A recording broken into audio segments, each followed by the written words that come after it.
இந்த வீடியோவை பார்க்குறதால பெரும்பான்மையானவர் பார்த்தோம் அப்படின்னா நம்ம வாழ்க்கையில் ஒரு ஷூட்டிங் கேமாச்சும் ஆடியிருப்போம். இப்போ நம்ம கரண்ட் ட்ரெண்டில் எடுத்துக்கிட்டோம் அப்படின்னா பப்ஜியாக இருந்தாலும் சரி, கால் ஆஃப் டியூட்டியாக இருந்தாலும் சரி, நீங்கள் 90s கிட்ஸாக இருந்தீங்க அப்படின்னா ஒரு டக் ஷூட்டிங் கேமாச்சும் நீங்கள் விளையாண்டுருப்பீங்க. இதெல்லாம் விளையாடும் போது எப்போ நம்ம சந்தோஷம் கொடுக்கும் அப்படின்னா நம்ம நிறைய கில் பண்ணோம் அப்படின்னா நம்மளுக்கு நிறைய சந்தோஷம் கொடுக்கும். பொதுவாகவே பப்ஜி, கால் ஆஃப் டியூட்டிலாம் பார்த்தோம் அப்படின்னா நீ இவ்வளோ கில்ல நான் இவ்வளோ கில்லுன்னு பெருமையாக பேசிக்கிட்டு இருக்க காலங்கள் போய்கிட்டு இருந்ததா செஞ்சது. ஆனால் இது எல்லாமே ஒரு கேம். ஆனால் ஒரு ரியல் டைமில் ஒரு ஆர்மி ஆஃபீஸர் கிட்டத்தட்ட 100 நாளைக்குள்ள 500க்கும் மேற்பட்ட எதிரியோட ராணுவ வீரர்களை சுட்டு கொண்டிருக்காருன்னு சொன்னவங்களால் நம்ப முடியுதா? அதுவும் அவருக்கு கொடுக்கப்பட்ட பேசிக் ரைஃபிளை பயன்படுத்தி ஒரு அடர்ந்த பனிக்காட்டுக்குள்ள பார்த்தோம் அப்படின்னா எந்த ஒரு சண்டை நடந்திருக்கு. கிட்டத்தட்ட எதிரி நாட்டுக்கு இவர் ஒரு சிம்ம சொப்பனமாகவே விளங்கியிருக்காரு இந்த ஒரு வாரில். அப்படி பல பேரை கொண்ட இந்த மனிதர் யாரு, இவர் எந்த நாட்டை சேர்ந்தவர், எதனால இவ்வளவு கீழே கொண்டாரு, இந்த 2 நாட்டுக்கு நடுவில் நடந்த போர், இது எல்லாமே தான் இந்த ஒரு காணொலியில பார்க்க போறோம். இவ்வளவு தூரம் நம்ம சொன்ன இந்த ஒரு மனிதருக்கு ஒரு நிக் நேம் இருக்கு. அந்த நிக் நேம் என்ன அப்படின்னு பார்த்தோம்னா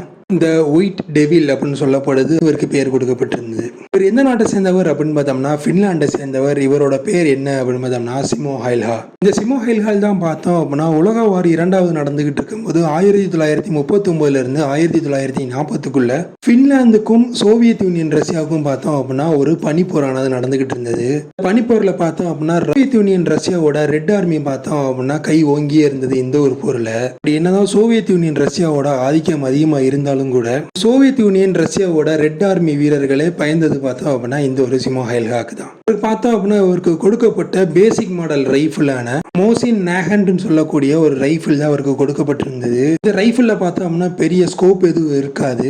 5 ரவுண்ட்ஸ் சுடக்கூடிய புல்லட்ஸ் தான் பார்த்தோம் அப்படின்னா இல்லை இன்பில்டா இருக்குன்னு சொல்லப்படுது. அதை பயன்படுத்தியே பார்த்தோம் அப்படின்னா அந்த ஒரு குளிரான இடத்துக்குள்ள போய் நாட்டு வீரர்களை கிட்டத்தட்ட 500 பேரை பார்த்தோம் அப்படின்னா இவர் சுட்டு கொண்டிருக்காரு. அது மட்டும் இல்லாமல் 100 நாளா அவர் இந்த மாதிரியான போரை நடத்திக்கிட்டு இருந்தாரு. இந்த 100 நாளுமே பார்த்தோம் அப்படின்னா சுடுறது யாருன்னு சோவியத் யூனியன் ரஷ்யாவோட ரெட் ஆர்மியால கண்டுபிடிக்கவே முடியல. இப்போ வரைக்கும் பார்த்தோம் அப்படின்னா வரலாறுல ஒரு தனி நபர் அதிகபட்சமா கொண்ட எதிரியோட எண்ணிக்கையை பார்த்தோம் அப்படின்னா இவர் தான் ஹோல்ட் பண்றாரு. கிட்டத்தட்ட 500க்கும் மேற்பட்ட எதிரிகளை சுட்டு கொண்டிருக்காரு. இந்த சிமோ ஹைல்ஹாவை பத்தி முழுசா நீங்க தெரிஞ்சுக்கணும் அப்படின்னா அதை பத்தியான ஃபுல் வீடியோக்கான லிங்க் கீழே இருக்க டிஸ்கிரிப்ஷன் பாக்ஸ்ல கொடுக்குறேன். உங்களுக்கு இவரை பத்தி தெரிஞ்சுக்கணும்னு நினைச்சீங்கன்னா அதையும் கிளிக் பண்ணி பார்த்துக்கோங்க. இதோட சேர்ந்து இன்னொரு சந்தோஷமான விஷயம் என்ன அப்படின்னு பார்த்தோம்னா பல வீடியோக்கள் பல ஷார்ட்ஸ்கள் போட்டு மதுரை குருவி சேனல் பார்த்தோம் அப்படின்னா இப்போ 1500 சப்ஸ்கிரைபரை தாண்டி போய்கிட்டு இருக்கோம். இப்போ நம்ம இவ்வளவு தூரம் வந்து ஹெல்ப் பண்ண அந்த 1500 சப்ஸ்கிரைபர்களுக்கும் சப்ஸ்கிரைப் பண்ணலாம் கூட வீடியோ நல்லா இருக்குன்னு பார்த்து லைக் போடுற எல்லா நல்ல உள்ளங்களுக்கும் உங்களோட மனமார்ந்த நன்றி நாங்கள் தெரிவிச்சுக்கிறோம். கூடிய சீக்கிரம் சப்போர்ட் பண்ணுங்க. நம்ம 2000 நோக்கி போகலாம்.